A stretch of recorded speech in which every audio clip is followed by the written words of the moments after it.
చూడండి బైబిల్ ఎన్నింటికి ఆన్సర్ చెప్తుందో. విశ్వాసులు ఏ విశ్వాసులు?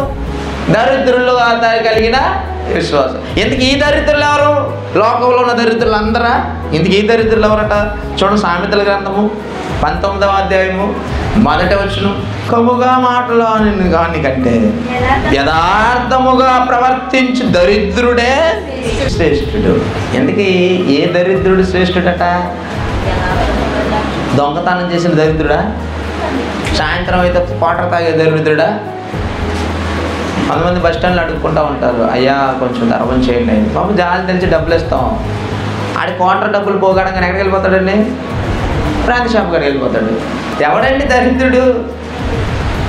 దరిద్రుడు ఏ దరిద్రుడు శ్రేష్ఠుడట? యథార్థముగా ప్రవర్తించు.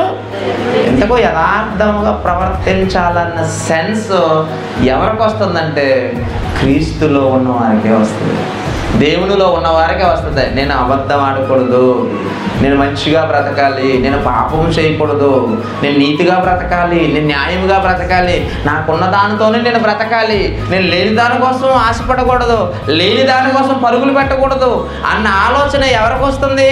దేవునిలో ఉన్నవారికే వస్తుందా లేదా చెప్పండి.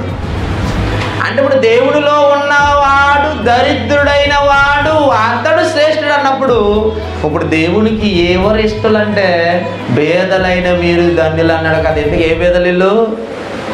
దేవునిలో ఉన్న బేదలు, లోకంలో ఉన్న బేదలు కాదు. అంటే ఇప్పుడు దేవుడు ఎవరిని దృష్టిస్తాడు? ఎవరిని ఆయన స్వీకరిస్తాడు? ఎవరిని ఇష్టపడతాడు? లోకంలో దరిద్రులైన వారు దేవునిలో విశ్వాసంలో భాగ్యవంతులు. లోకంలో దరిద్రులైన వారు విశ్వాసంలో భాగ్యవంతులు. వీరు దేవునికి ఇష్టలు. అంటే ఇప్పుడు దేవుని దృష్టికి విఐపీలు ఎవరంటే వీళ్ళే. ఎవరు? లోకంలో దరిద్రులు, విశ్వాసంలో భాగ్యవంతులు. వీరు దేవుని దృష్టిలో విఐపీలు. మన మనుషుల దృష్టిలో విఐపీలు ఎవరు? లోకంలో గొప్పవారు. ఎందులో? ఆస్తులో, అంతస్తులో, సంపదలో, తర్వాత పదవులో, అధికారంలో, అన్నిటిలో గొప్పవారైన వారు లోక దృష్టికి విఐపీలు. మరి దేవుని దృష్టికి విఐపీలు ఎవరు? లోకంలో ఏమీ లేకపోయినా విశ్వాసంలో స్ట్రాంగ్గా ఉంటే వాళ్ళే దేవుని దృష్టికి విఐపీలు.